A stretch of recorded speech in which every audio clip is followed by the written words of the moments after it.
President Donald Trump's handling of military condolences has dominated the coverage of the October 4 deaths of 4 U.S. Special Operations Forces soldiers in Niger.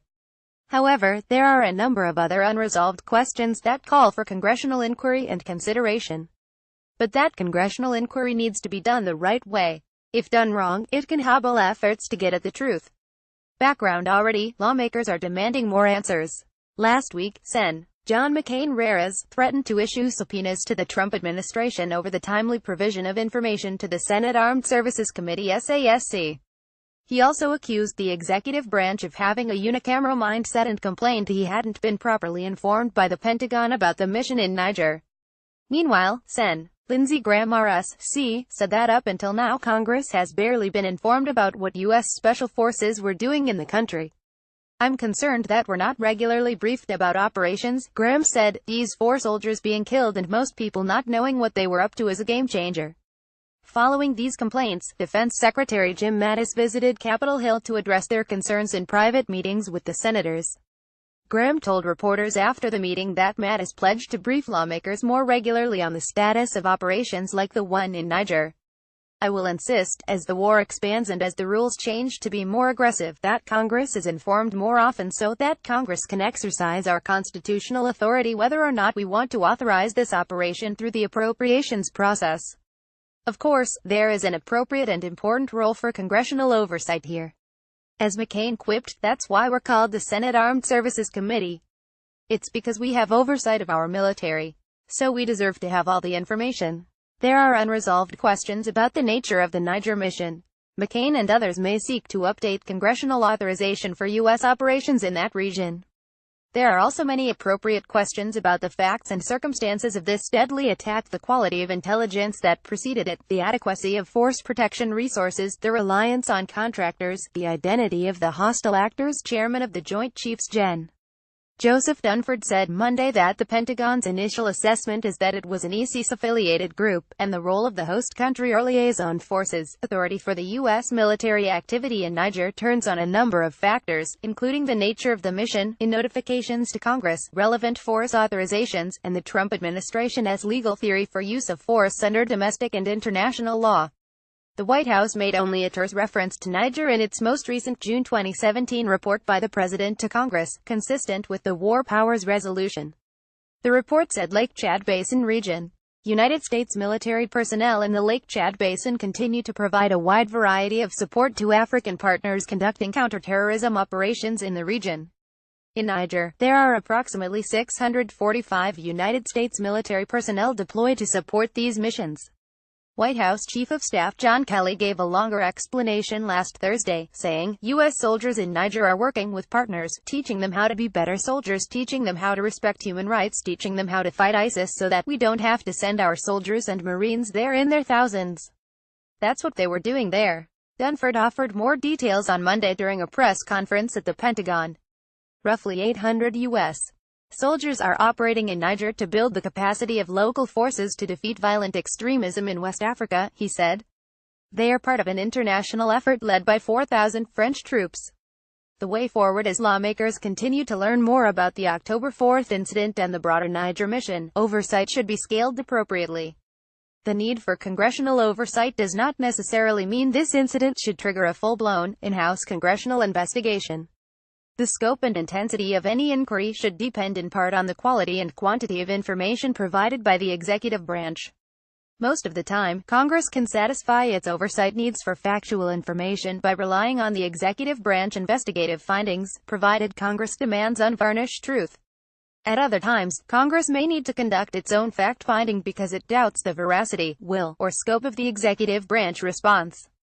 Here, U.S. Africa Command AFRICOM ordered a full investigation of the incident. The FBI has also joined the investigation, The Wall Street Journal reported. Time will tell whether AFRICOM has the jurisdictional authority and political heft to carry a comprehensive lead role in the investigation. Third, thoroughness and accuracy are more important than speed, as Dunford noted on Monday. High-profile incidents involving the deaths of U.S. personnel tend to generate a great clamor for information immediately. McCain applied similar pressure to the Obama administration in the immediate aftermath of September 11, 2012 attacks on U.S. personnel in Benghazi, Libya, and SASC received a closed-door briefing featuring then Defense Secretary Leon Panetta 3 days after the attack. From McCain's perspective, early pressure accomplishes a number of goals. It signals seriousness of the committee's purpose to the executive branch, establishes SASC jurisdictional authority to other committees, and generates media coverage by reference to potential subpoenas. However, congressional pressure also risks the provision of inaccurate information. There is a reason it is called the fog of war. Investigations take time. There will be lots of components and people within the U.S. government that will have relevant information. AFRICOM, Joint Special Operations Command JSOC, the Pentagon, various members of the intelligence community. A full accounting would likely also include some limited information from the White House Situation Room. There are likely important foreign sources of information too. Congress can be unfair and unrealistic by expecting answers now, but also treating each piece of partial information that turns out to be false as an act of deception. Benghazi is a perfect example. Officials' characterizations of events evolved as facts came in, but partisan incentives meant that those officials were never given the benefit of the doubt. Executive branch officials should move swiftly and competently to develop facts, but they should also choose accuracy over speed even in the face of congressional impatience. We in the Department of Defense like to know what we're talking about before we talk, and so we do not have all the accurate information yet, Mattis said last week. That is a prudent posture to take while the facts come in. It is also important not to politicize the facts surrounding the attack.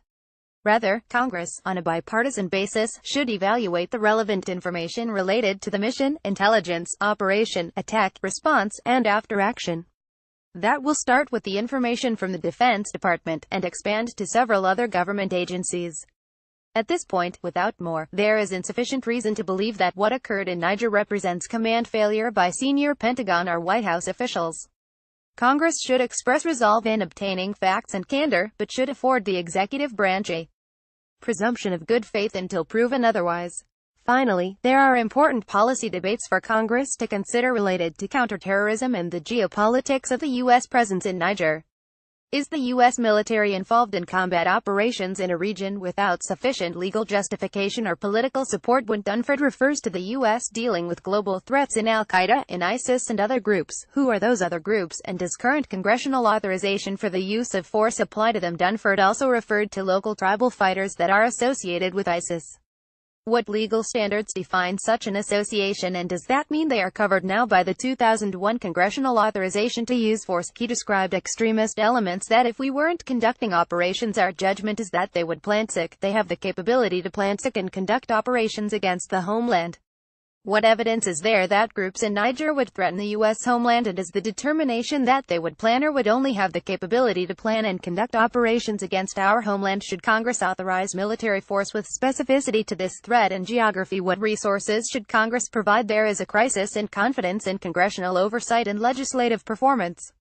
The attack on U.S. facilities in Benghazi was a legitimate subject of congressional oversight because of the issues it raised, such as diplomatic security resources and policy, interagency crisis response, and the broader security deterioration in Libya. But Republican management of the investigation and the politicization of Benghazi was a disgrace. Nothing will do more to undermine Congress oversight function than rallying cries that this is Trump's Benghazi in the absence of facts to support that allegation. Let's develop those facts in a constructive and comprehensive manner. Image Getty Chips Emotavilla.